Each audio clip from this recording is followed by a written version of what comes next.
stage. So you will again, and put the gifts also there then. I request everyone to please settle down.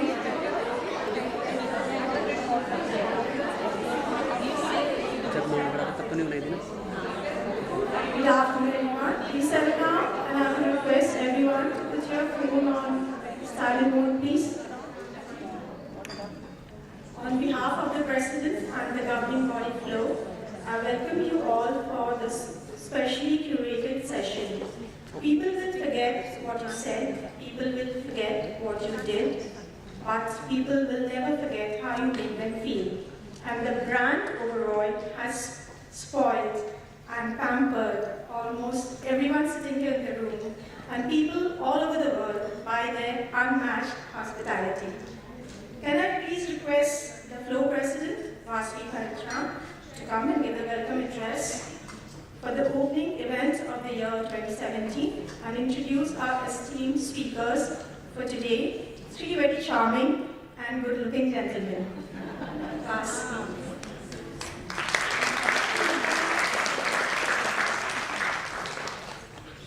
Thank you, Prakrit. Good afternoon, ladies and gentlemen. A very warm welcome to a new year at Flow. This is my first event of the term, and I'm so happy to see the energy and excitement in the room. I was very encouraged when this event was oversubscribed within 24 hours of it being announced. However, it's not really surprising, as it is an honor to be here today with the third generation science of India's best known luxury hospitality chain, the OBEROI Group, Mr. VIKRAM and ARJIN OBEROI. Ladies, we are indeed fortunate to have this exclusive interaction.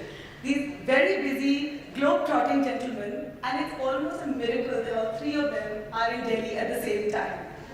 The OBEROI Group was founded in 1934. It's a global hotel company which owns and operates 30+ hotels and 2 river cruise ships in 6 countries. I'm sure most of us have experienced the legendary hospitality of the OBEROI hotels, where every action is aimed towards maximizing the experience of the guest, and the usual answer to every request, however difficult it may be, is certainly ma'am. In many ways, this epitomizes the culture of this organization and also the OBEROI family. In their own words, we don't want to be the biggest, but we want to be the best.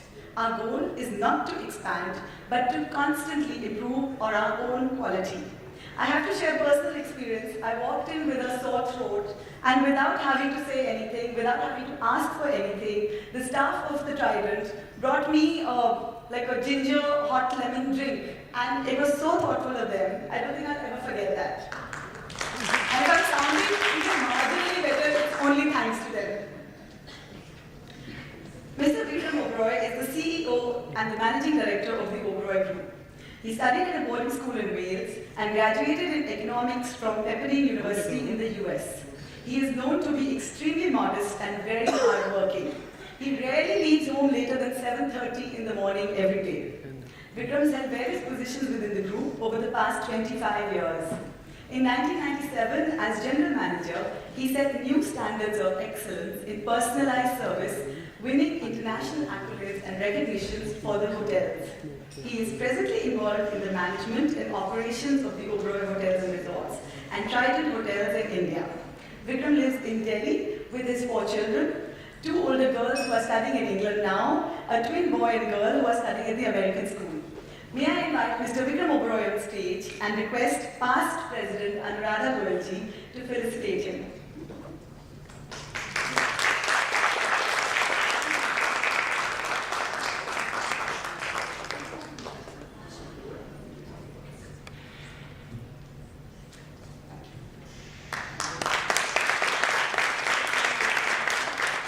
This is a green certificate. At Flow, we don't give cut flowers. We plant trees in your name.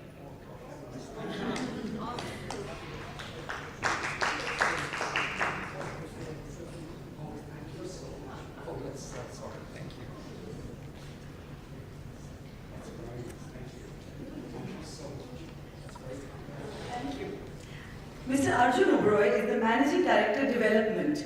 He is responsible for project development of the OBEROI Group since since 1996. Arjun went to the famous Millfield School in Somerset and studied economics in Buckingham University, both in the UK. Currently, his responsibilities include assessing prospective opportunities for developing new luxury OBEROI and 5-star Triton hotels and resorts. Arjun has 2 daughters and a son, and his family lives in London. May I request Arjun to join us on stage and request past President Malvika Rai to felicitate him.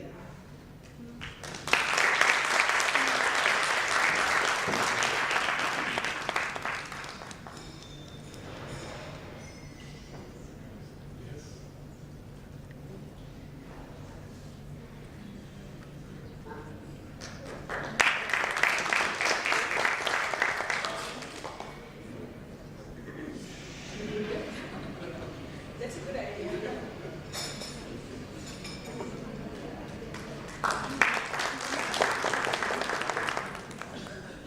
Thank you. Vishesh Chandyok, our moderator for today, is the man who transformed an old world chartered accountancy practice and integrated it with an international audit powerhouse, Grant Thornton LLP, whose tagline is an instinct for growth.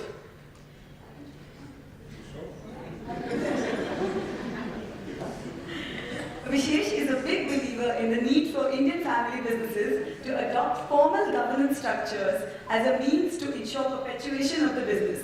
He is not new to Flow and has moderated a wonderful session on family business management in Malvika Rai's term. Vishesh is a member of the board of the NGO Khushi and has been associated with many professional associations such as YPO and EO.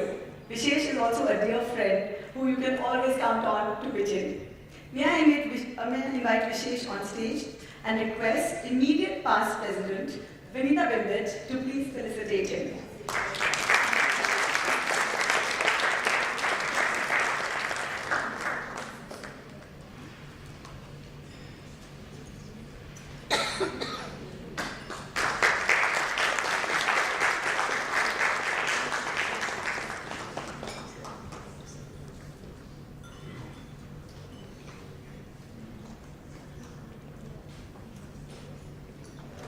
A big thank you to Vinita for flying down specially from Bombay to support me for my first event. Apart from these 3 accomplished gentlemen on stage, there is one more person without whom this event would not have been possible, and that is my brother, Mr. Rupa Gupta. I cannot start this event without acknowledging you. And now, without further ado, I hand you over to Vishesh. Vishesh, the floor is yours.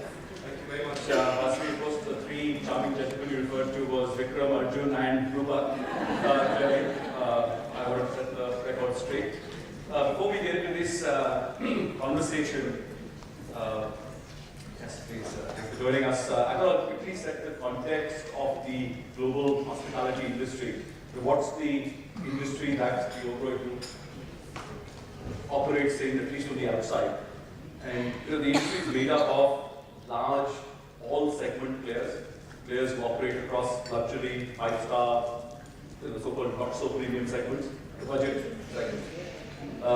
People like Starwood, which some of you would know, merged with Marriott earlier. Starwood itself had nearly 400,000 hotel rooms, along with Marriott now has more than 1 million hotel rooms. It operates well over 100 countries in the world and has multiple brands. Accor is another group. 3,900 hotels. 3,900 hotels, 510,000 rooms. And the brands at the core, upscale brands are Sofitel, Pullman, the mid-scale brands are Novotel, and the economy brands are Ibis, which operates part of Accor. Compared to that, you've got brands that operate in that luxury segment, the 5-star plus segment, and probably if I can, brands like the Four Seasons, which has 97 hotels in over 40 countries.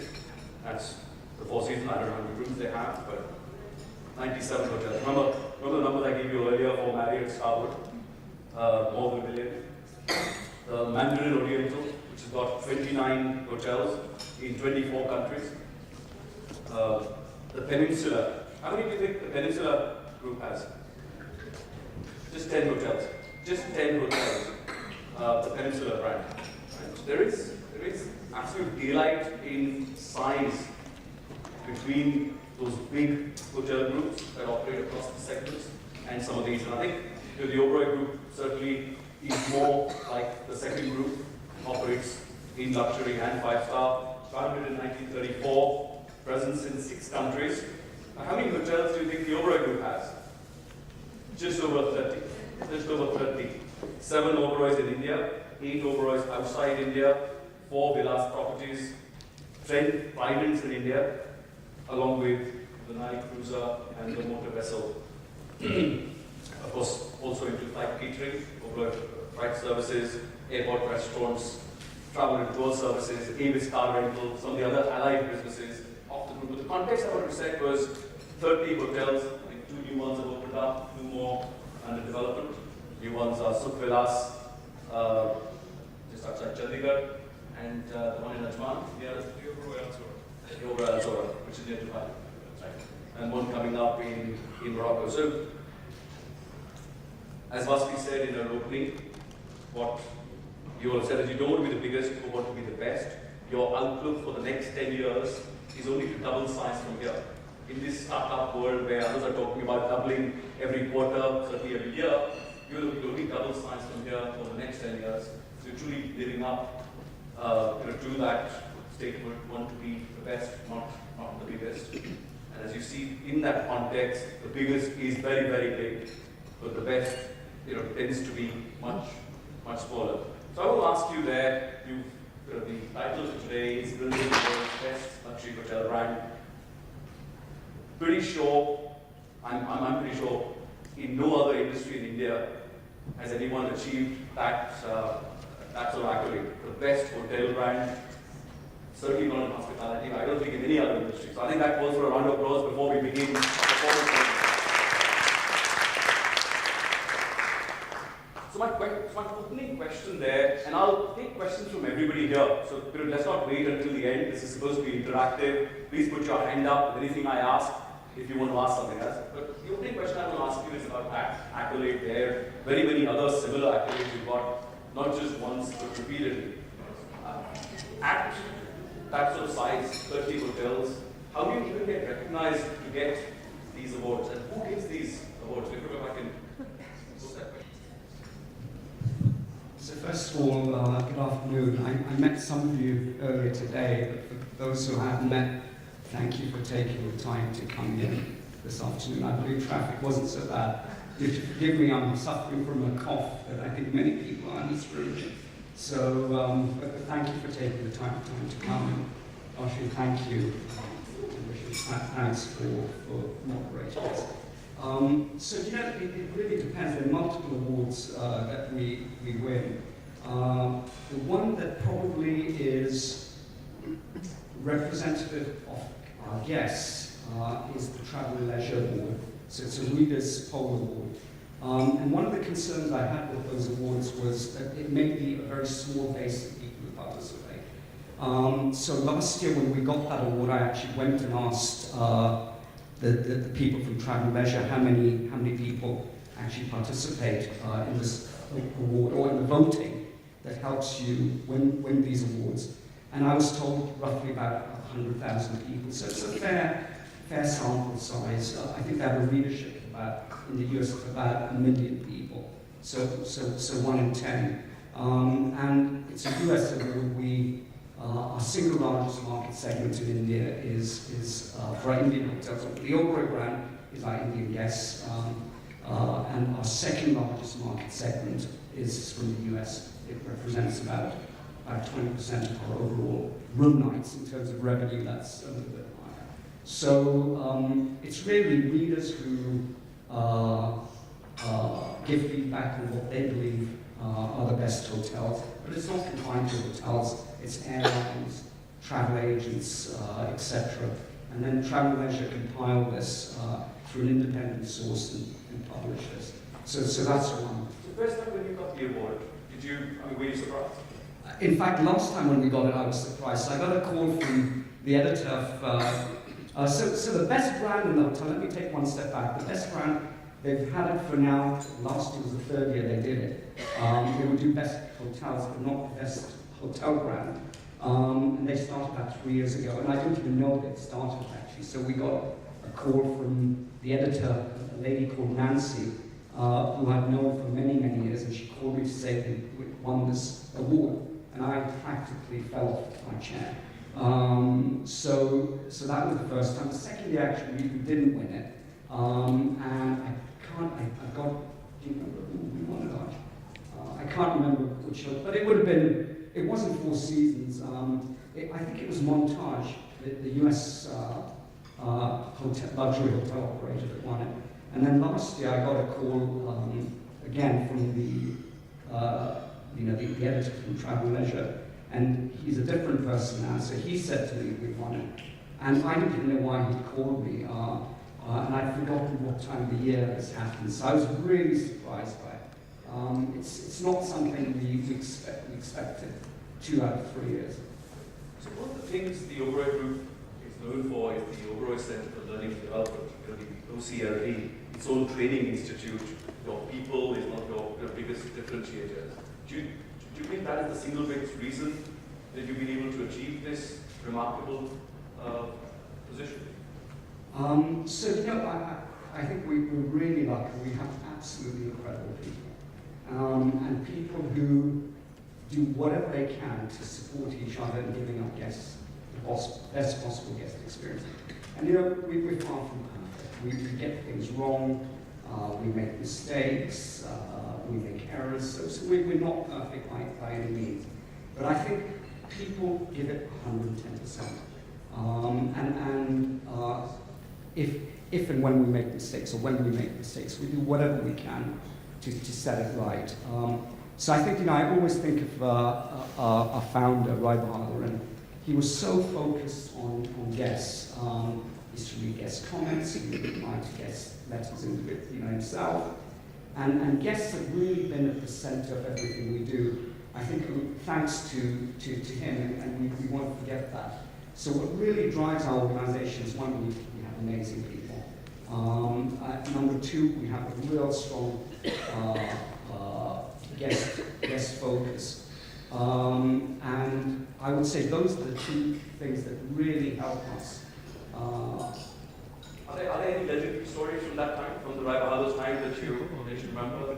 Well, you know, so one of, you know, the third aspect is our values. Our values play a really important part in everything we do. Yeah, and so, you know, you can't anticipate everything that's going to happen, but it's important we always do the right thing. And we say to people working across our hotels, do whatever you want to do, no questions asked, but apply the values in our Dharma in the decisions that we take for our guests, for each other, for suppliers, and all our stakeholders.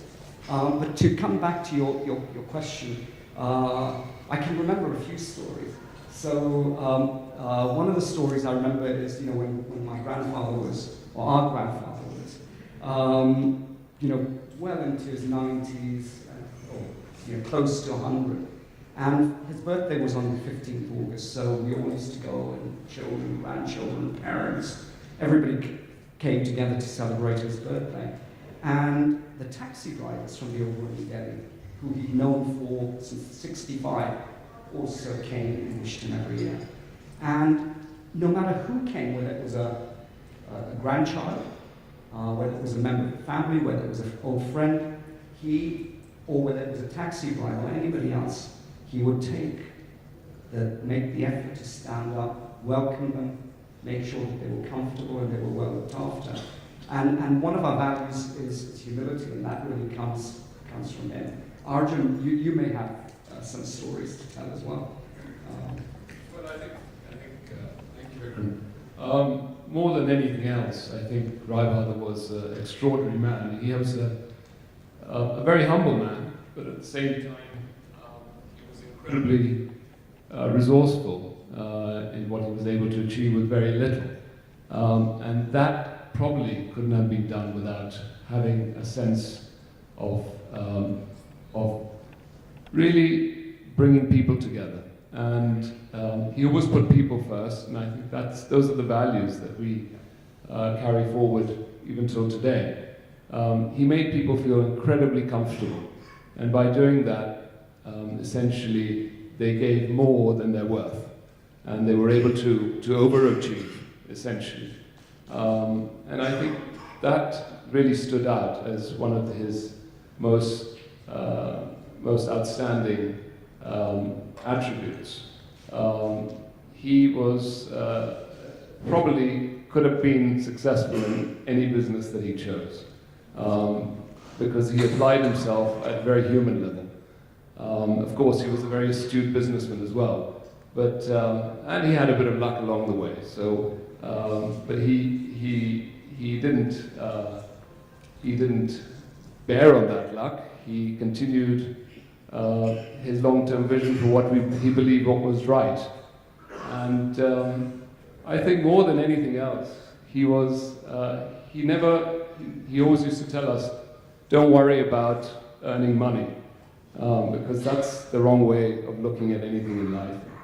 If you do the right thing, money will come as a kind of byproduct of what you're doing.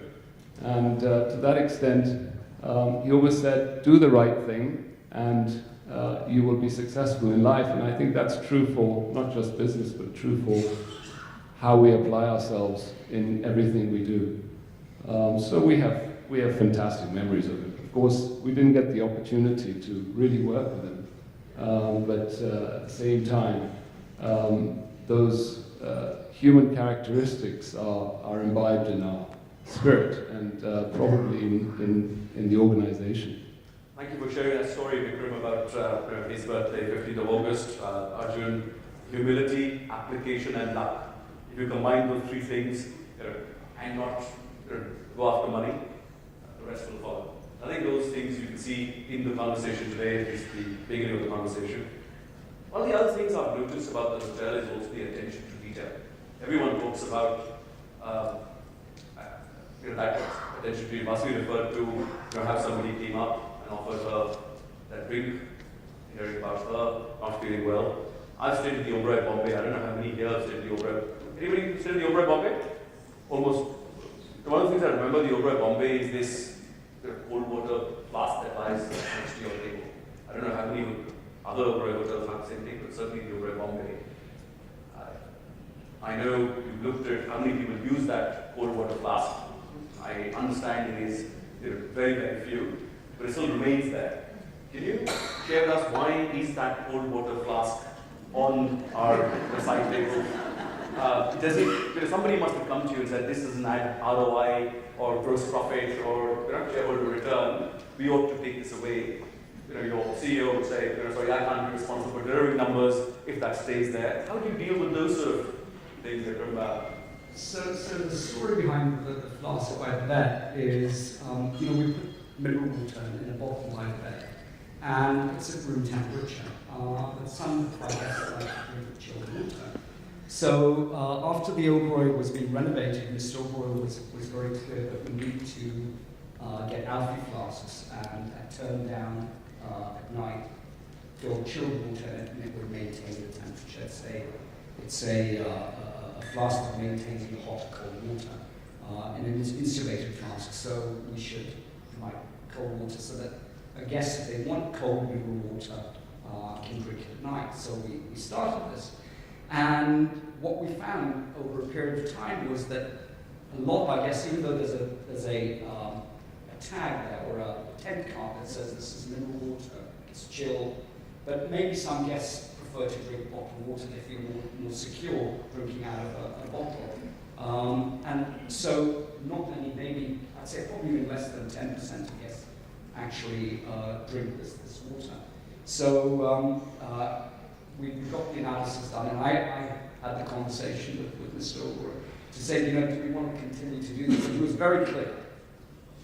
He said, 10% of your guests drink it. Don't look at the 90%, but look at the 10%. And therefore continue to do it. I think that's what distinguishes the great companies from the good companies, is that attention to detail, is that attention to the minority. People quote Steve Jobs and Apple, how Apple on the inside everything they manufacture is as beautiful as on the outside. I think there's probably a corollary to what we've just heard. There's many other similar examples. I remember one of the stories I've heard how the OBEROI group's been importing its toilet paper. And this is not right now when it's won this award. Importing its toilet paper back in the day when there were all the import restrictions to make good toilet paper. There's a startup idea there, I guess. Moving on, how many of you read the case study? Last week circulated a Harvard Business School case study. Okay. Probably everyone got it. I'm quite impressed actually. There's about 20% of the room that actually went through the case study. So let's talk a little bit about Net Promoter Score. We at Grant Thornton also look at Net Promoter Score. Net Promoter Score is basically, if I can explain, the one question that you ask your customers: will you be willing to recommend this particular experience? Will you recommend? So it's not, were you happy? It's not, were you satisfied? It is that final question on a survey that you answer: will you recommend this place to others? And that's what is Net Promoter Score. And I know the OBEROI group, Net Promoter Score is it's certainly a KPI and something to look at very actively. What is an acceptable Net Promoter Score? Do you aim for 100%? So every guest must recommend you? How do you pass that message to your GMs that, okay, the 1 in 100 is acceptable? So we were having a chat earlier on, and I think, mindset is really important, because depending on the mindset that we have, that then determines how we react or how we behave in different situations. And the mindset that I would like to think we have, or at least we should try and have, or we must have, is that we should not, the mindset should be one that says we cannot have even one guest leave our hotel unhappy. That's the mindset. Now, of course, I said, we're not perfect, and we certainly don't achieve that. But if that's the mindset, when things go wrong, the way we will deal with that will be very different to say, let's achieve a Net Promoter Score of 85%, or whatever that number would be. And it's not the number that's important. It's really the effort, the commitment, the care, and the passion we carry to make every guest feel special, and how the team is supported by leadership in the hotel to go out and do this day in, day out. So we're creating an environment that facilitates this, and then the score is just an end result of that. And then, when things go wrong, it's really, again, mindset is really important. We have a mindset that says every person in OBEROI or a Trident hotel gives it 100%. And if they do, when things go wrong, one is to look outwards and point fingers. The other way is to say, as a leader, as a manager, or a function head, what could I have done to support that person? And I'm sure we will come up with things that we could have done, things around resources, training, any number of things. And it's not about pointing fingers. It's really about understanding what went wrong, and then dealing with it. And I'll give you share a true example that happened to us. So we used to have paper questionnaires, and many of you have been staying at our hotels for some time, so we used to have paper questionnaires and e-questionnaires. And we used to get a huge response rate with paper questionnaires, largely driven by us. We would encourage guests to fill out at checkout.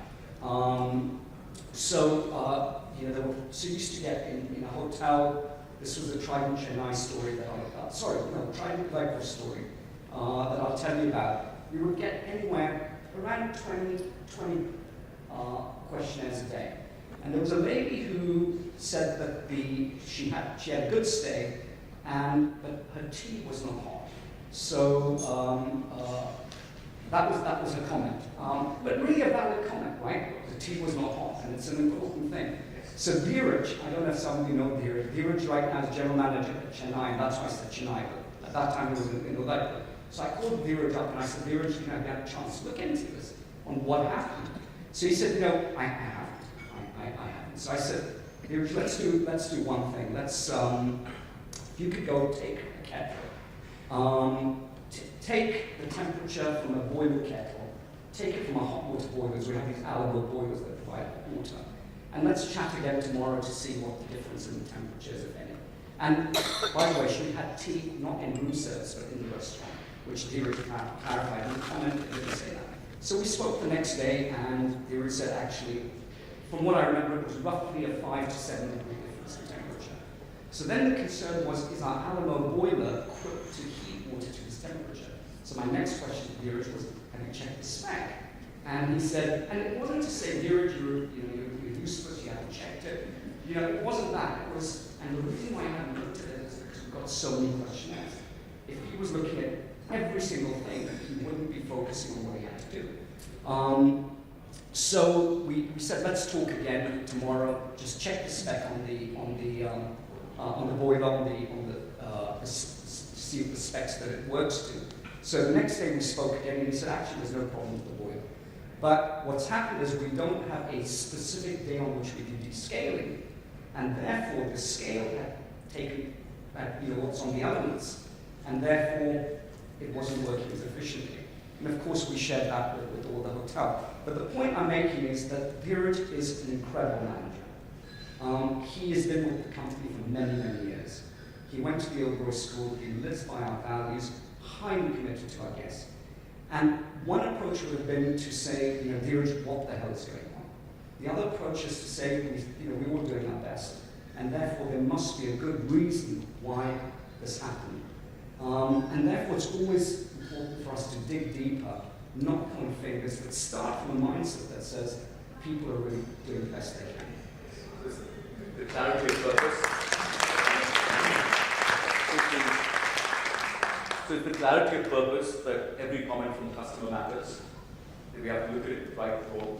It is obviously also the mindset. It's not the result, it's not the 85%, 90% net promoter.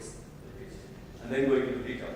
I think everybody would agree, that detail that one has to go through is what eventually makes the difference. Let's pause there for a minute and discuss the case study. And at least 20% of the room is familiar with the case study. But I'll quickly narrate the case study to all of you. I don't know if you remember the case study, but basically, correct me if I'm wrong, this was the Vanya Vilas.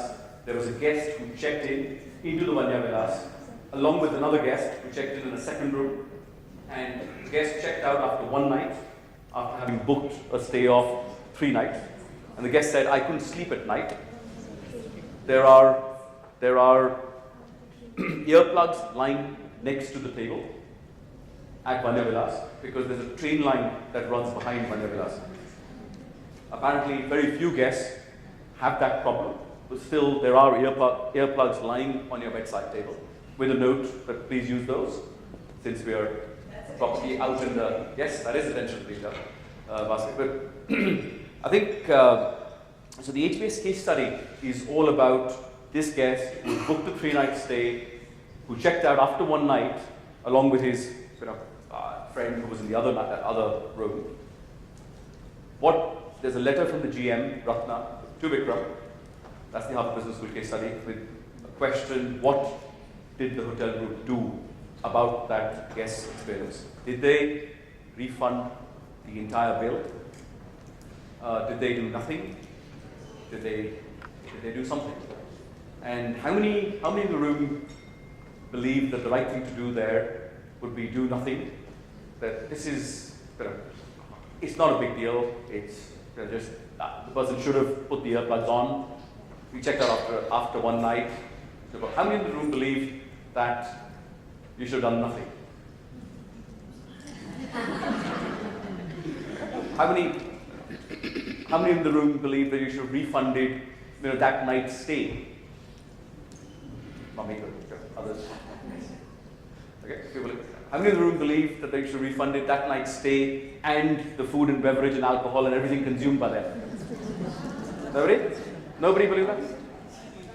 How many believe that they should have refunded everything and stayed in touch with the guest to try and bring the guest back to the hotel with compliments of the group so that they can experience the hotel again? Well, that is the right answer. Yes, that is what Vikram OBEROI did, ladies.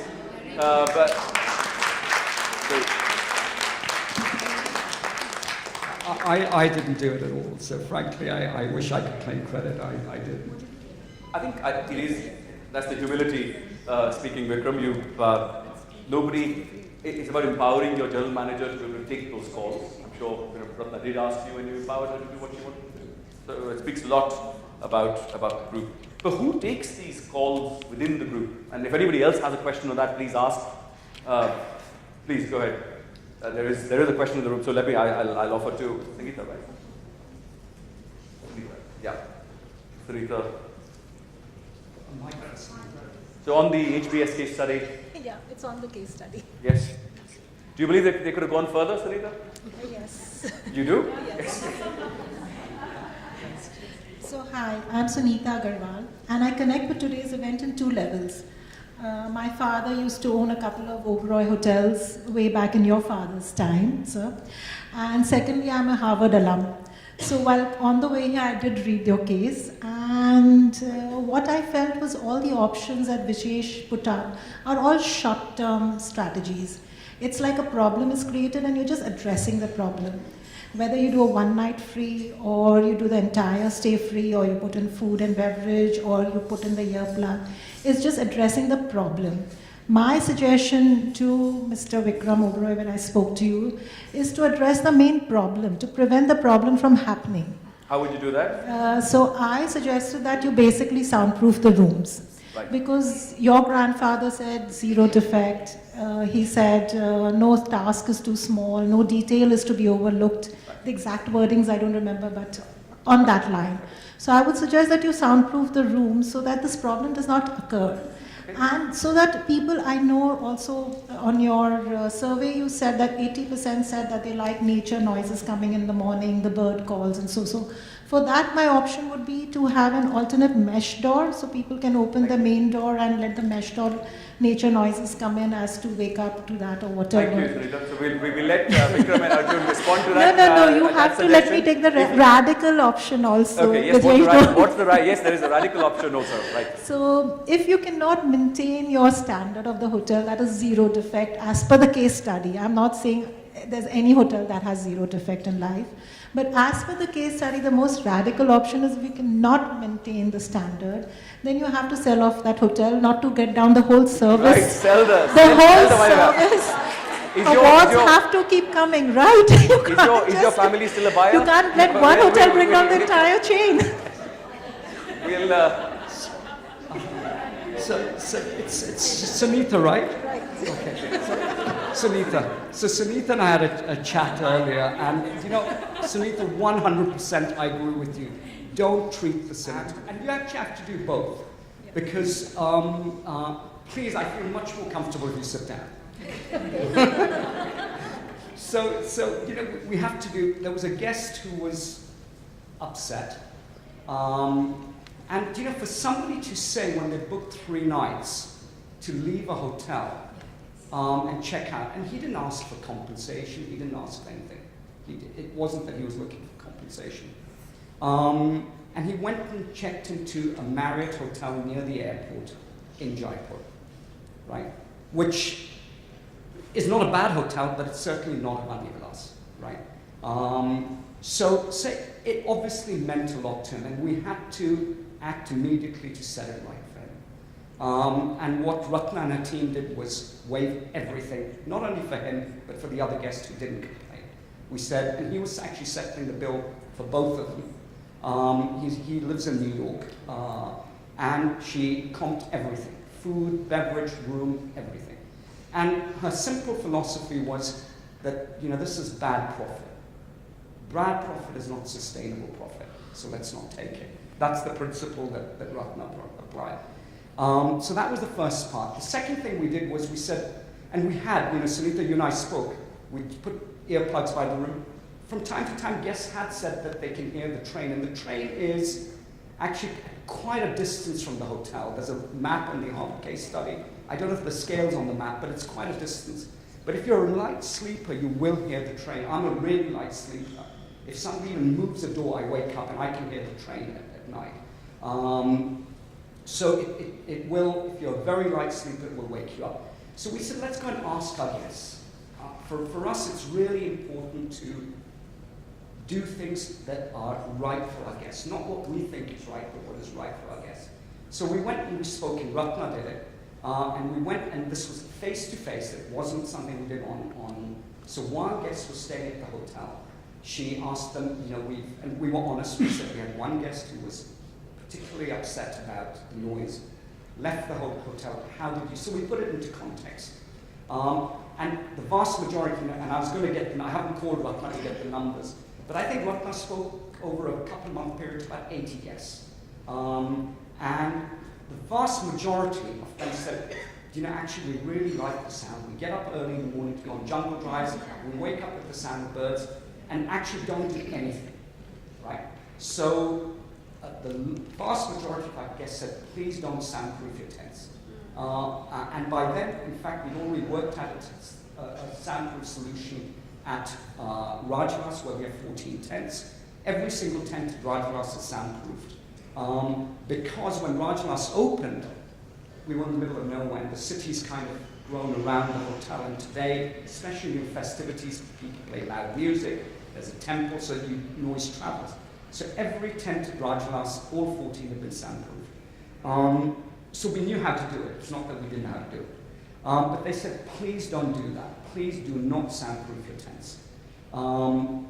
So what we did was, but there were some who said soundproof, right? And it's like the chilled water that we saw. So we said, let's soundproof some of our tents. So in fact, what we've done is we've soundproofed 2. And first we said, let's do 1. Then we said, no, let's do 2. And that one out of 25. And the other thing we put into place is a process that says that one of the tents is a last cell. So if a guest says at night, because you don't know, you know, you're sleeping, we can move that, turn down is done in that tent every night. The tent is kept ready every night, so that if any guest says, I'm having trouble sleeping, we can move the guest with no time at all, and we'll say, remove your stuff, go and sleep there. We'll sort out, we'll move your things in the morning. So that is a process we have in place every night for that tent. The only time it doesn't happen is when the hotel is completely sold out. There are a couple other things that Ratna's done. So Ratna is still in touch with the guests. She sends them calendars, OBEROI calendars every year. She has been in touch with them to tell him what we've done. And he is now a friend, I would say, he hasn't come back to Vanyavilas. But Ratna said, if you ever go anywhere where we have an OBEROI hotel, let me know and I'll handle everything for you. So she's built a relationship with this gentleman over the last, maybe I think it's been 4 odd years, or 3 or 4 years, or whatever it's been. So that's how we dealt with this particular issue. Now maybe you know, one thing is to say, oh, and by the way, NPS at Vanyavilas, I think that's an important part. Net Promoter Score at Vanyavilas is the highest of any OBEROI hotel. It's at 95%.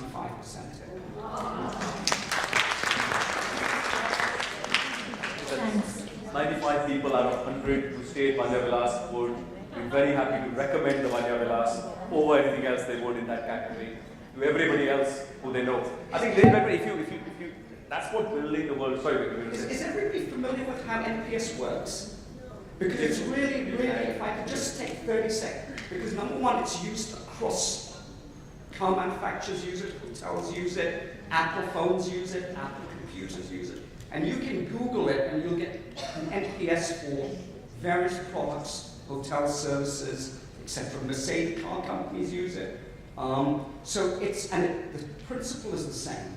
So it's a 0 to 10 points, 0 to 10 scale, so it's an 11-point scale. The reason they introduced 0 is because in some cultures, 1 is considered good, some cultures 10, but across the world, 0 is considered not a good score. So that's why they did 0 to 10, so it's an 11-point scale. And promoters are people who rate you 9 and 10. So if I give you a 9 and 10, I'm somebody who loves your product or service, and I will talk positively, encourage others to use your product or service.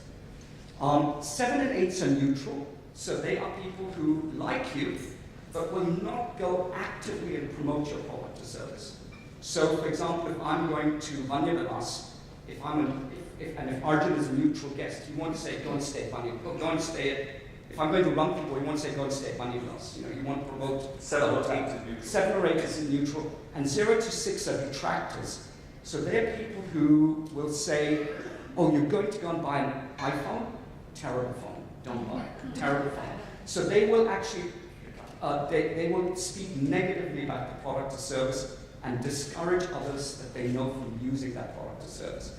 And you take percentage of promoters minus percentage of detractors. Neutrals have no impact on the score. So for Vandergas, it will be percentage of promoters, whatever that number is, minus percentage of detractors, which gives us a score of 94%. To put that into perspective, you can Google it. I think Apple has a NPS of about 60. By the way, Tesla cars has a very high NPS score. Tesla is, I think, in the 90s. Mercedes, BMW are in the 60s or 70s. So that just gives But as you said, it's not about measuring NPS. I think it's very important for everyone here to understand how NPS is calculated, but it's about what you do about it. The starting point is measuring it. I think what you should take out of this is the mindset with which you look at that feedback, the detail that you go into to analyze what's happening with that cold cup of tea, or why is this customer complaining. I looked at the map once you were speaking and tried to calculate. I think it's about 4,000 feet, which is about just over a kilometer. That train line is over a kilometer away from Vandergas. So it couldn't be very loud, very loud sounds unless it's a 1930s steam engine that runs through there. So I think moving on from the HBS case study, I was at the OBEROI Delhi on the 2nd of April 2016. 2nd of April 2016 seems ages ago that we've not had the OBEROI Delhi amongst us. It's had that green covering. You are the director of operations, the managing director of operations of the group, responsible for building properties, responding for renovations. We were told the OBEROI Delhi will open by April 2018, I think. How much is it? I thought we had more time than that. But. Yes. And so how is it progressing? What will change? What will remain? I'm sure people here would love to know how much longer will that be. Well, I think the first thing is that we have an enormous responsibility to relaunch this landmark hotel. It's been part of everyone's lives in the city, and we've all grown up there. Some of us have got married there, some of us have had celebrations. The world has come to stay there, notable heads of state and so on. So it's really it's a huge responsibility and an important landmark, which is not easy, I would say, to prepare for the next 10, 15, 20 years, because of course we're restricted at the end of the day by the shell. There was a thought that the hotel should be demolished and we start from scratch, but I think it's such a key part of the skyline, it would have been inappropriate to do that. So Mr. OBEROI took the view that we will do our best, we will transform this hotel, prepare it for the next decade or two. It needs to set standards, which will again, hopefully, keep it ahead of the market. And to that extent, a lot has been done, but I think a lot of it will remain the same. The spaces, as you come into the hotel, you find the restaurants in the same places. You certainly, a lot of the orientation of the hotel will be very familiar. So what will change? Well, I think that's a well-guarded secret, if I may put it that way, but it's a process of evolution. I mean, we're not going to transform the property into something completely new. The restaurants will remain the same. The number of rooms have been reduced. Of course, we want larger rooms, as the world is expecting today. So some of the rooms will remain the same size, but a large part of the inventory will be large. There'll be more space allocated. The restaurants will be transformed. I mean, food and beverage is a very dynamic business these days. Whilst the principle of the restaurants, whether it's a Chinese restaurant or 360, will more or less be as it was, but of course we need to look further afield in terms of the trends that are now operating globally. And of course, the look and feel of the hotel will be transformed. So in that sense, the hotel will have a new feel to it, and hopefully it will be able to surprise you, but at the same time the understated elegance and quality of the hotel will remain and continue to attract not only the guests that used to enjoy it for many, many years, but also attract some new customers who will become our flag bearers for the future as well, the facilities and the services. So I can say the hotel is on track. We hope to open by the end of the year. End of this year, that's the plan. So I was asked this question earlier, and I can only say that we probably allowed for a little bit of extra time, but at the same juncture, we're also well within that time. So hopefully, we will open our doors before the end of December this year. Do you want to talk a little bit about building the villas properties? I think Raj Villas was the first villas property. It was inspired by the Naila Fort, I understand. Mr. Oberoi stayed at Rambagh Palace when he was building that hotel. Were you involved in that at all, or from what you've heard? Because I understand Jaipur used to be a 4,000 rupee a night destination. You transformed Jaipur into a 25,000 rupee a night destination, and when it first opened, even when it first opened, Raj Villas was at 9,000 rupees a night, compared to the rest of the market, which was at 4,000 rupees a night. What gives someone the confidence to be able to take those sort of calls in a market like Jaipur? Well, I think Mr. Oberoi was really, this is where his visionary status comes in. And I think he was able to see that India really required a luxury. The luxury traveler really had nowhere to stay. And I think he decided that very early on, in fact he kept talking even years before that there should be a very special hotel in Jaipur and in Udaipur, in Agra. We weren't attracting the kind of luxury travels that other countries were. And I think India has enormous heritage. It has a history of luxury, which we were really not expressing. And here was an opportunity to really build some very special properties. But it was a huge risk. And whilst I personally wasn't involved in Raj Villas, I was still a trainee at that time. And in fact, both Vikram and I were working with McKinsey at the time, trying to restructure the business during those years. But Mr. Oberoi was very deeply involved. And he always says that I'm a frustrated architect. So he looks into every little corner, every little plan. He enjoys working with architects and interior designers. So really that's his passion, more than anything else. So he really based himself in Jaipur for 2 or 3 years. I think Vikram would be a better place to tell you those stories, but because he opened the hotel. But with that, he set a new standard, and I think with that standard, everybody else followed. They saw the potential of what the Indian tourism market had, and it brought travelers who were willing to pay a much higher rate because the product was there and the service was there with it. So it lent itself very well to establishing a new market and a new market segment. So of course, some people thought it was a risk too far, but I think time has told a different story. Any questions from the audience about the Oberoi Delhi or otherwise? I'll come back to this later. Let me just give an opportunity to somebody else. Please go ahead.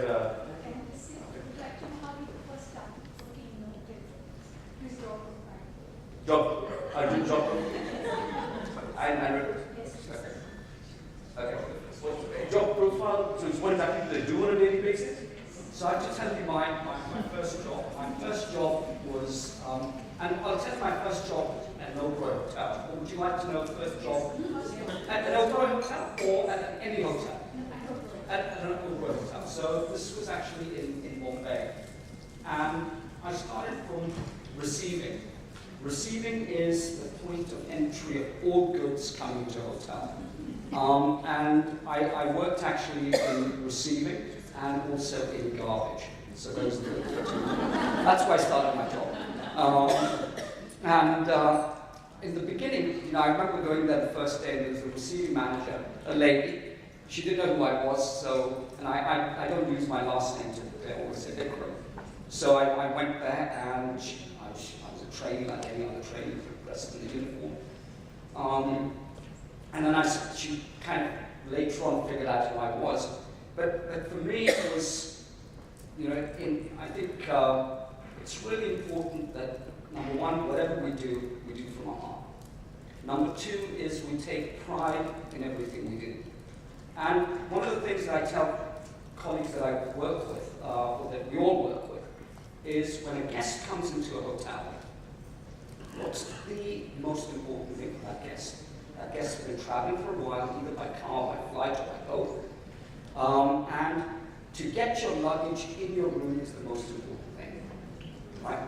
And so the person who delivers the luggage to the room becomes the single most important person in the hotel, right? And I'll tell you a funny story. So when Rajpal started, we took human resources and we kind of turned it upside down in those days. And now it's not so radical, but I'll tell you a few things that were quite radical. The first thing is we said we would never select for the position. Never. So we were looking for somebody who was going to deliver bags to the room. We would never select for that position. And we had entry level, supervisory, manager, really flat structure. We said anybody who we select must have the potential to go 2 levels. So if you're interviewing me for front office, or let's say if it's deliver baggage, you have to ask yourself the question, does VIKRAM, do I see potential in VIKRAM would help and support training and development to become a manager at OBEROI Trident Hotel, or a manager at another company? So that's one of our selection, and that selection criteria holds through till today. So that was one of the things. The second thing we said is we will never train for one job, because we want people to learn, grow, develop, and do really well in their careers. And if we do that, we will attract the best talent that comes in. And if we attract the best talent that comes in, we will be able to provide a level of service for our guests that is different to others. So, for example, in those days we called people, and we still use the same designation, front office assistants. And a front office assistant, in the example, can do baggage, check-in, check-out, cashiering, concierge, every function. And you get rostered and you get moved around so that you build skills across the entire discipline of front office. Now, when that happens for me and I go for an interview versus another hotel which is more, which follows a more conventional structure, they won't understand. They may have been a receptionist, but I've done all of those functions in comparison. And it's clearly the person who is more capable is me over that person if I'm looking for a job outside OBEROI. If I'm looking for a job inside OBEROI, obviously my competency, etc. is higher. I've understood what it takes to do all functions. I can support people better. I can train people better. I'm more sensitive to the issues that exist. And I can therefore provide better both managerial and leadership support and be a better coach. So that's the structure we follow as far as, I forgot the First job. The First job, yeah. Which you clarified, and I think so sorry, I think the lesson. I think there are multiple lessons from that in the cross-selling. I think the biggest lesson, ladies, to take back from that answer is if you want the value of humility in your kids, you need to get them to start from receiving or garbage. If those functions don't exist, create them. But I think that's what I hear. Arjun, do you want to also answer that same question? First job. First job. Well, it seems that I was destined for a similar kind of experience. Clearly, Mr. OBEROI had decided that this was the way to sort of bring us back to earth. But having said that, I had worked in England with the Savoy Group in receiving and garbage, funnily enough. So it's not something that is practiced purely by OBEROI. I think you have to start in this business. There's no other way to learn the business. You have to start from the ground up. And what Vikram was saying is that through that process, you understand each other's jobs better, and you're a better place to really understand the approach of teamwork, but also in terms of how you can grow people through the system.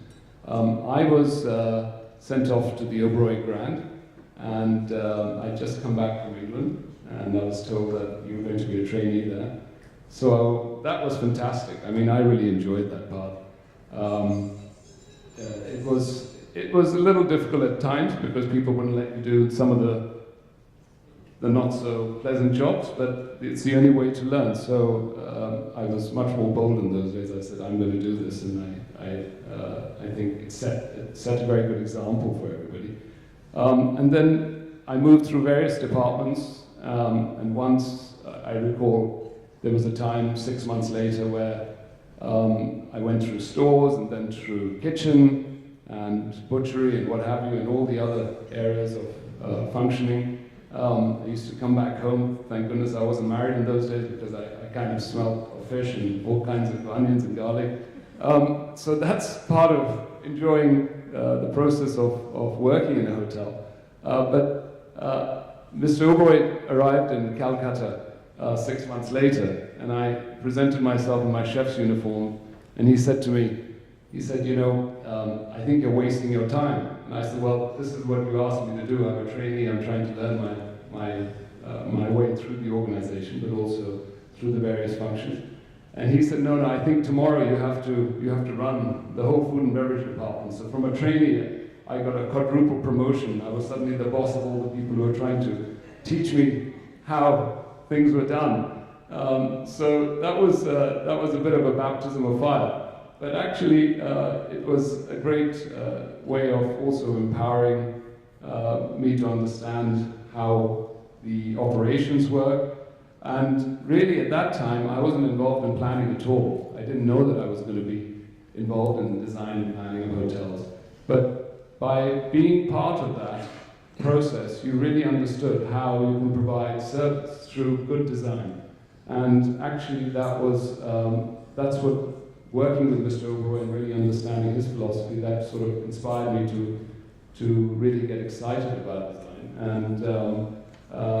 and be efficient in design, because we all talk about good service, but actually it all starts with creating a plan which allows you to deliver service efficiently. You can throw lots of people at it, but at the end of the day, if you can manage people more effectively, if they have to walk 10 steps less to get your coffee, then the coffee is going to arrive that much warmer and that much quicker. Then all of that, and of course, as Vikram said, the correct equipment needs to be in place. So of our business, which you can only learn if you involve yourself in the day-to-day experience of that. So, and also how staff feel, their back of house areas, you need to create special spaces for them to be productive and incredibly motivated. So, yeah. Thank you. I think obviously the lesson from that is that whilst receiving in garbage is consistent abroad and in India, what's inconsistent and what we ought to learn from is making sure your kids, irrespective of their surname, start at that bottom of the floor. I think that what clearly stands out. There's one more question there that lady still wants to ask, and then we'll maybe what we'll do is, could we take 2 questions together and see how this works, because there are quite a few hands there. So the lady on that table who put her hand up, I think at the back, yes. Hi, good afternoon, sir. It's an honor to... Please introduce yourself as well. Yeah, I'm Ekta Gupta, and it's an honor to hear you today. I have 2 questions. My first is partly answered, but it is, how did your father and grandfather instill the values in the family while you were growing up? Because when you're at the epitome of everything, so that is number 1. And my second question is, November 2008, Mumbai attacks. Can you share any stories with us? Anything about Mumbai and Can I add to that question? something specific? Right. Can I add to that question? That was my question only, the second question of Ekta's. Okay, yeah.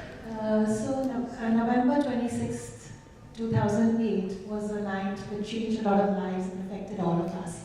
I was in supposed to dine that night in Trident. And luckily Mrs. Bagrotia invited me to a newly opened hotel, Four Seasons, so I went there to dine. But I lost 4 of my best friends that night in the Trident. My nephew was in the Indian restaurant, but your staff was so good. When they heard the noise, they told everybody to get down to the floor. And the staff, basically the competency of the staff was very good. In the whole bargain, when the hotel was taken over, I went in for body identification on the spot. And I saw the whole hotel. How did you guys, what processes you did after that? What processes were inculcated before that to save so many lives, your staff says? So any changes because of Mumbai? So anything you want to share about Mumbai incident, changes in values? If I may request the lady, if you could also ask a question. Yes, please. I'm going to try and address this because they need time. Thank you very much. My name is Miriam, and there's always a very interesting balance between the recruitment philosophy of an organization and the attrition rate. That's one. Secondly, I think in the service industry, passion and fire in the belly is a very important competences. You can train a lot of competences, but my question to you is, how do you train or sustain all the fires in the belly of your employees? Because that's one of the unique selling points in your organization. Thank you. Perfect. One more question maybe. Yeah, just the table here. Okay, then we go there at the back. And then you go after that. Let's just take a question here. Someone come. Yeah, I just want to know if the OBEROI group is really involved in responsible tourism in terms of eco-friendly Anything on green? green tourism, especially in the areas where you have your temporary properties. That's my question. All the questions and we try and cover them. Yes, I have all the questions. Yes, absolutely. Don't worry about it. Yes, please go ahead. Okay, wow, since you're on a roll, I'll be very fast. I was curious, what do you guys think about new business models such as One Fine Stay, Airbnb, and given how fast they're growing, do you think they're going to eat into your share of the market?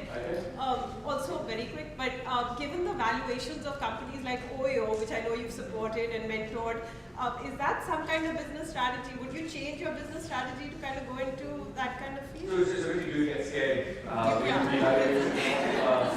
yesterday's case, third generation in this business. Okay, that's maybe we'll take one final question before we release. The lady there, and I'll come back to you in the next round. And then we let them answer some of these. No, one more round before. Good afternoon. Please. It is interesting to know that you both started in the input and output department. So I would like to know two questions I'm going to ask. What is your working relationship now? And what is your vision for your children to handle the OBEROI hotels? And the last question is, now that Taj is going for auction, is the OBEROI going to bid for them? Right. Grandfather, yes.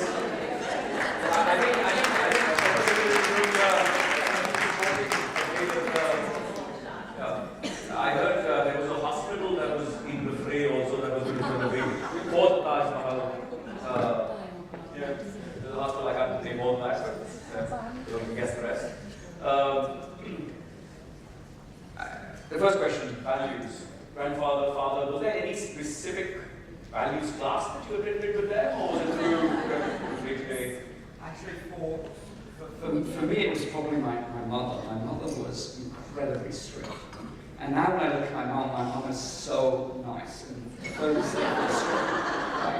Right? But when we were growing up, and I can tell you some of the well, first of all, things like polishing your own shoes, making your own bed, tidying up. I mean, you had to do it yourself. Nobody else did it for you. And she always also, being, and actually you saw that. She was always very respectful towards others. She was always very caring towards others. If she could help somebody in a big or small way, she did that then, she does that now. And so you kind of grow up around that. And as I look back, probably I would say, if I had to look at one person, if one can, it would be probably my mother. But having said that, maybe my mother helped build a foundation, and then you kind of learn as you go along.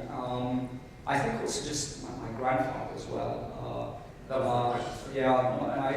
probably anything specific from your grandfather? Well, do you know the customer centricity you talked about? Yeah, the customer thing, just the focus on guests, but many other things. You know, when I worked in Bombay, and this was not childhood, but it will relate.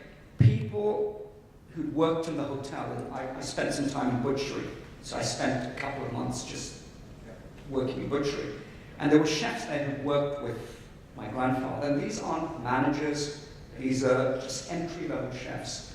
And they would talk to me about how he would remember, how he would, if they were in need, how he would help them, and how he made a difference in people's lives.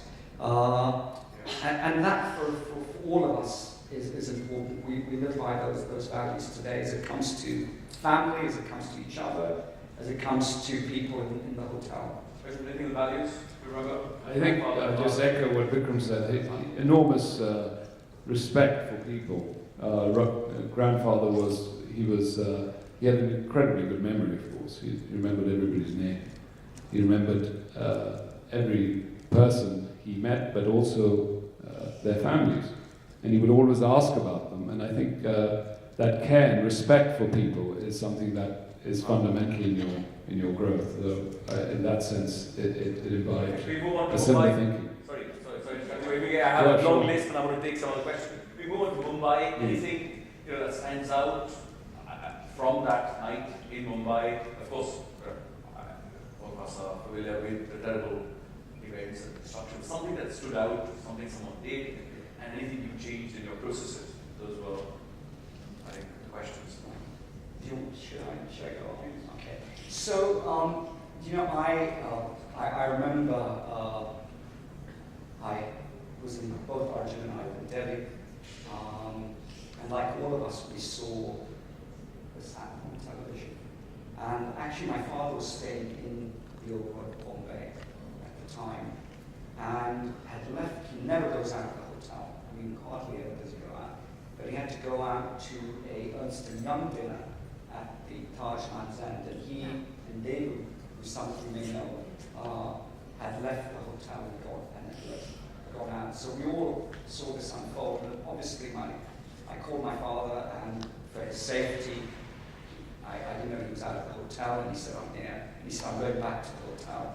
And I said, please, whatever you do, don't go back to the hotel, which thank God he didn't, although by then I'm sure you wouldn't have been able to get him. But I'll share a story of a young girl.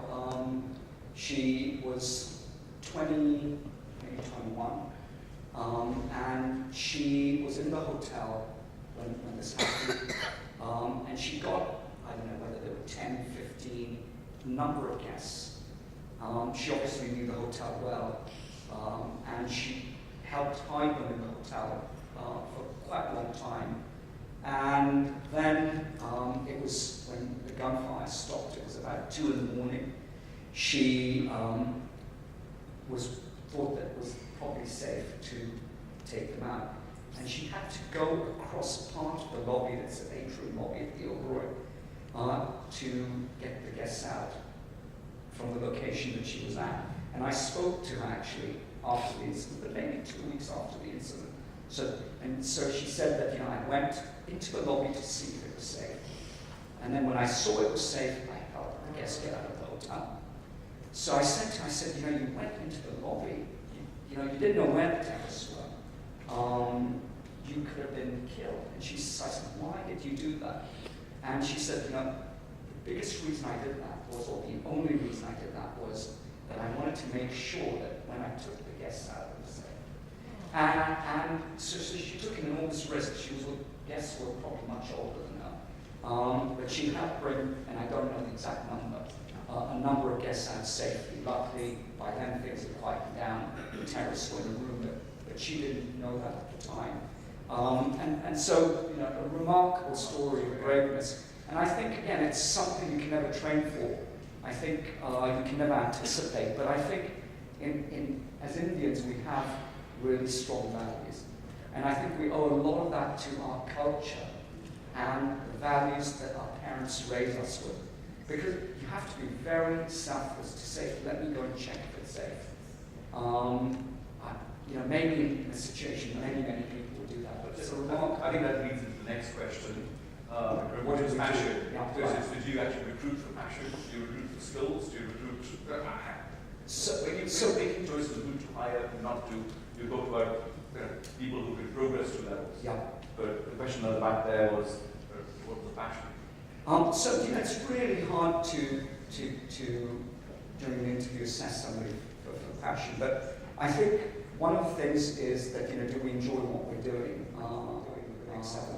And I think therefore what's very important is to create an environment that allows people to flourish. Because if I don't enjoy what I'm doing, if the environment isn't right, I'm not going to do a good job. I'm going to leave. I'm not going to be happy. So it's really about, and therefore in our hotels we give people a lot of autonomy, a lot of freedom. And even if you make a mistake, you're not penalized for making it. It's all about if my intent was right and I gave it my best. The rest is will take care of itself. So for us, that's really how does leadership create a culture that really helps people to go out and do their best, that creates an environment of trust, of respect, of empowerment, etc. Maybe, I don't know if you could pick that up from there, talking about green.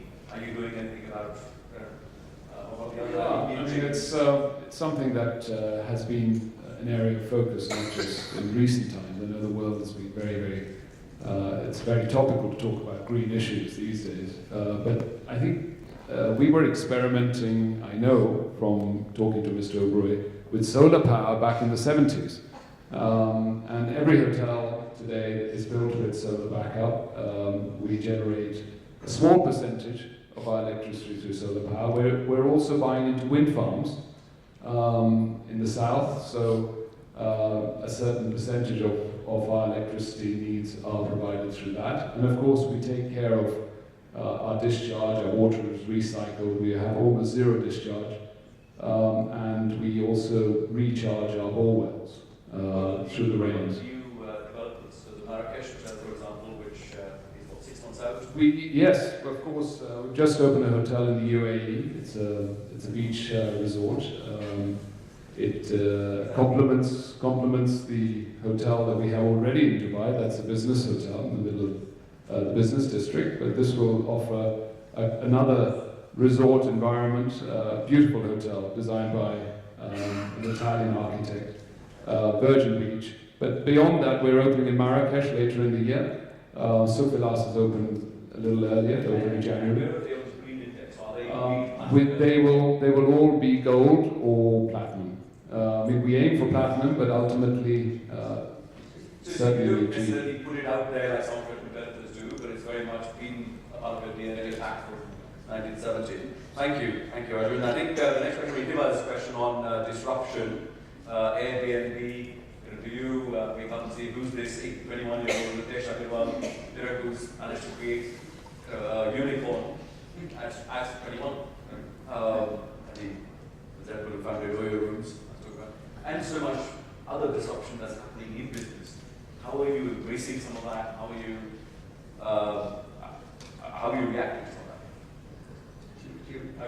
that? Maybe in the operations and then in the rest of the business, building operations. Well, I think there's space for everybody in the market. Today, the world is moving in many different directions, and once Airbnb we could be using Airbnb, right? It depends on the requirement. And today, a top-end traveler would like to experience a city and stay in an apartment or stay in a villa in Bali. That is a different experience from going to a business hotel and then requiring a whole range of services. So the same customer requires different things at different times, and I think the market is spreading out to provide those different kind of products for the needs that are essential for different situations. So we are part of that. I mean, obviously, Service is our backbone, and that will hopefully never go out of style. So hopefully we will remain in business, and of course we build a lot of assets. These businesses don't have any assets at all. And it's incredible how quickly they have grown. But ultimately, service is key to hospitality. That's our understanding. Yeah. So you don't necessarily believe in asset-light. You believe in service-heavy. We do. We do. I think management contracts will ensure that our growth in the future will be asset-light as well. I think there's an involvement in Zomato, or others, I think, okay, No, so anything you're doing? So, you know, I think, like if you take Airbnb, how many people use Airbnb in this room? Yeah, Not that many, that's a good thing. So I used Airbnb, by the way. I went to see my sister in Melbourne, and I looked at hotels, and I was going with children and wife, and so we rented a really nice house. It wasn't that much. Compared to a hotel, it was relatively cheap. And we had a great experience. And had Airbnb not existed, we would have stayed in a hotel. So I think new business models they're highly disruptive. And I'm glad it's only 10%. You know, I'm sure if we did this next year, it would be 20%. But I think Arjun's point is really also valid, that it really, the market today is so big. The number of people just going outbound out of China is going to reach 200 million people in the next, by 2025. Right? They're already at over 100 billion outbound. If you take our country, it's going, outbound business is growing 30%. If I take Rajlas, when we opened, and I was the opening general manager there, we had 80% of our business was from India. Today, it's at just over 30%. At OBEROI, which has a higher rate than Rajlas, it's 60% of our business. At Waf Lahore, hugely profitable hotel, it is 81% of our business. Wow. Right? Domestic, right? Now, so I think there's space for everybody, but I think we cannot ignore disruptive models, and we cannot be complacent. And the lesson for, certainly as I look at it, is what can we do that is disruptive in what we do. We can't be an Oyo, we can't be an Airbnb. But in the space that we operate in, what is it that we can do to disrupt our own business that makes us more efficient, more profitable, etc.? And there are many things we can do internally that is disruptive to the way we work, but will make us more profitable, more efficient, without compromising on the experience we provide to our people or to our guests. Thank you. I think the final question from that, I'm not going to ask you the Taj Delhi big or no big question, knowing what you would comment on, so I already know the answer to that is no comment. But I think so the question I am going to ask you is about working relationship with each other, with Mr. OBEROI, succession. So two questions there. Is it my perception or is it reality that a lot of the hotel brands tend to be associated with families? Families that are the Marriott family, Mr. Shah. It's associated with individuals who will remain involved over generations with that brand. Do you see the next generation coming into this business? Would you like them to? Do you want to go first? No, I think, as Vikram mentioned earlier, this business is all about, well, like any business, if you're going to be successful, you need to enjoy it. And we were never pushed into this business. I think we took an interest and we naturally gravitated towards getting involved. And the more we got involved, the more we felt we could contribute. And if we contributed in a valuable way, then obviously we continue to be part of this organization and we grow within it. I've never asked anything of my children. I think they need to find their own way. They are interested in many things, they're very young still. So only time will tell, but ultimately, one thing I will say to them is do what you enjoy best. So I think the business will continue to grow with or without them. It would be wonderful if an OBEROI was still here in the next generation and even the generation beyond.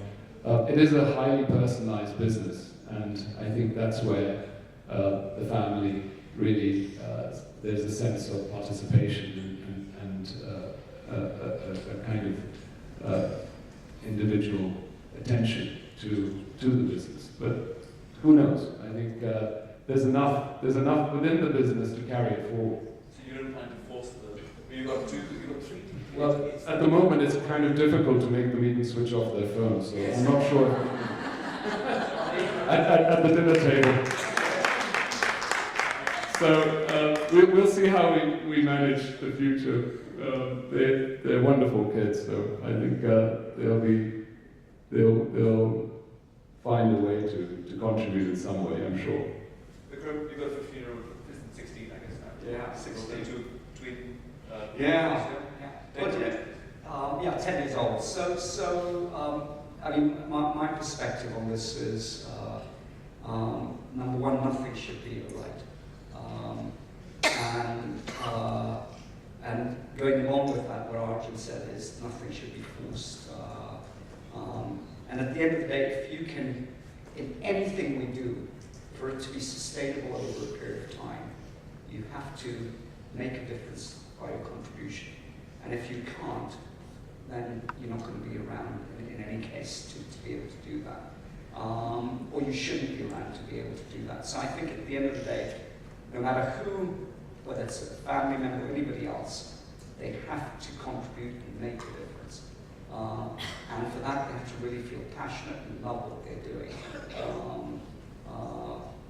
And do the best they can. Even if your surname is OBEROI. Absolutely, yes. That is the end of this round of questions. Ladies and gentlemen, ladies and Rupak, do we have time for more questions? Would you like to finish now? Arjun, VIKRAM, how do we do with time? Okay. One final question?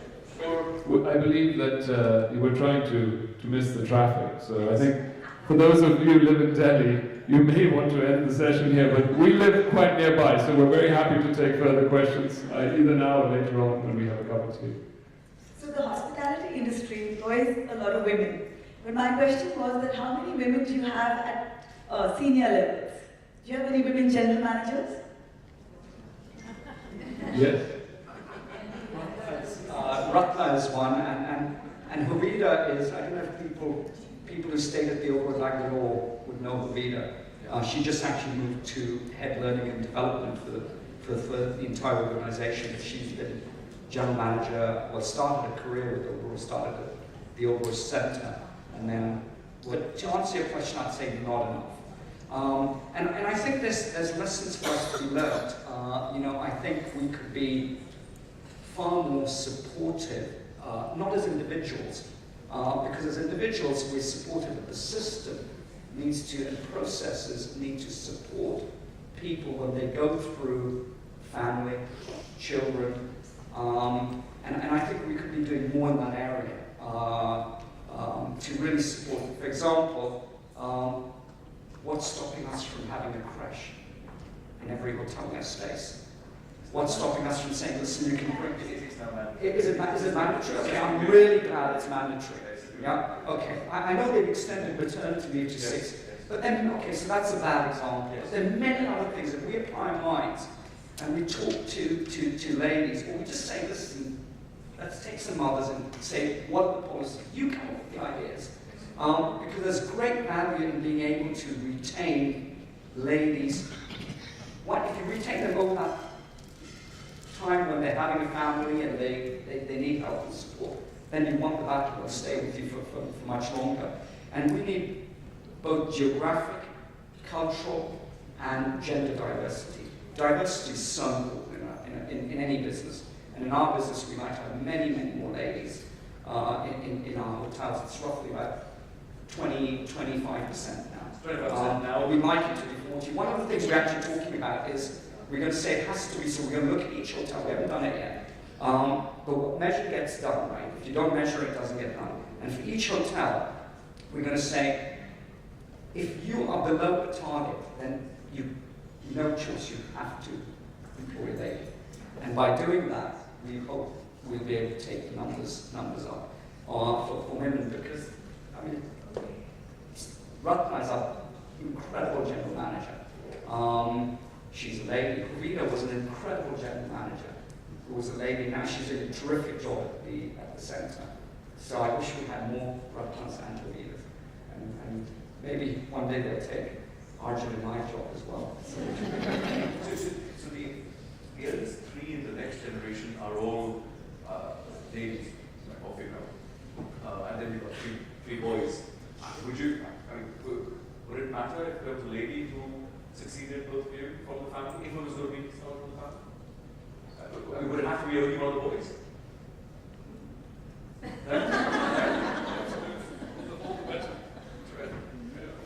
Yeah, I think the attitudes are changing on that front, and it's good to see what we expected. Nothing less from both of you.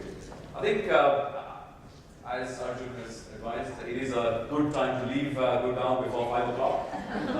If you are going to leave Gurgaon, but in the OBEROI group, as always heard, some of us read in the case study, it stands for that very warm welcome, a zero defect product, anticipatory service. How do we anticipate what the guest wants before he actually wants it, and a fond farewell? Right? The very strong values, the OBEROI Dharma, is that focus on the customer, not just measuring Net Promoter Score, but actually doing something about it, analyzing it, and then taking your decisions based on that. Then General Veer Sanghvi wrote, when the OBEROI Delhi closed, the shed no tears for Delhi OBEROI. When it reopens in 18 months, it'll be better and classier than any luxury hotel India's ever seen. From FICCI OBEROI, we should expect nothing less. All of us wait for that day at the end of this year for the OBEROI Delhi to reopen, for us to get that hotel back. On behalf of Flo, thank you very much for making time. Thank you. We look forward to welcoming you all as well. Thank you for giving us this opportunity. Thank you so much. We don't get service even our homes. Thank you so much. What an exciting and inspirational session it has been. This will remain etched in my memory for a very, very long time. And I'm just hoping to see my favorite vampire over soon. Yes or no? Once again. No. Can I request President Vasvi Paratram to give a token of appreciation to VIKRAM OBEROI, please?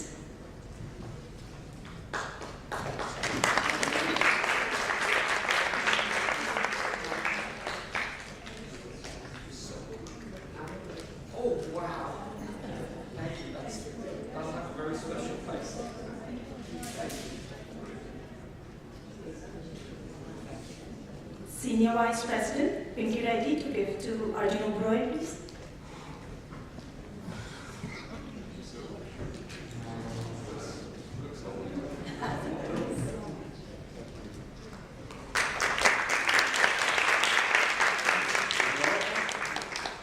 Vice President Flo Harjinder Kaur to give to Shesh OBEROI.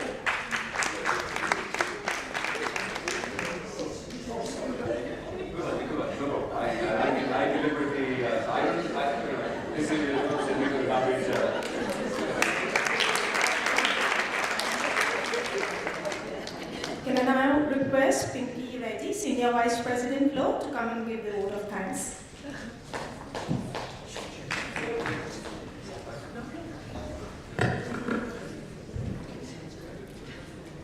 It's my pleasure to propose a vote of thanks for the excellent session we had today with the two stalwarts, VIKRAM OBEROI and ARJIN OBEROI, so beautifully moderated by Vishesh Chandra. I must compliment you, you are a fantastic moderator. We heard, we absorbed, and let ourselves be inspired by the journey of these two very successful men behind the OBEROI group. Thank you, Vikram and Arjun, I would like to be addressed, for hosting us and giving us this wonderful opportunity and sharing your experiences, challenges and achievements on building the world's best luxury hotel brand. We have a deeper knowledge of what goes on behind the scenes of the internationally acclaimed hospitality brand known for all-round excellence and unparalleled levels of service. We now realize that what looks into a seamless operation, providing us care, comfort, has immense detailing and coordination to the minutest detail. But I must add in my word of thanks a little personal experience. I've been really lucky to host Mr. Vicky Oberoi to my home when I was all of 25 years old for dinner. And my father-in-law is G.V.K. Reddy, and he had built Krishna Oberoi, and that's when I got married. The first opening of the function, the hotel, was my wedding. And Vicky was right there all through. And so when he came home for dinner, so my mother-in-law told me, you must organize some really fancy food because Vicky won't have spicy food and this, that. So like me, I do what I want. I organized good Andhra fish curry and Andhra food for him. He just loved it. He did not touch anything from the hotel. He only ate my home food. And he said, can you please send your cook to the hotel to teach them how to make Andhra food? So I was really, really excited, and I have such amazing memories of Oberoi because Sanjay and me, after we got married, we were in the US, and we used to always, and being partners of Oberoi, I literally grew up in Oberoi. And really, and I can go on and on with my experiences. One experience I cannot forget, I opened my door in the Oberoi when it just opened, and I see Michael Jackson walking out. When the concert happened. So I have such amazing experiences, and my family is also hoteliers, and so Sanjay always says, nothing like an Oberoi hotel.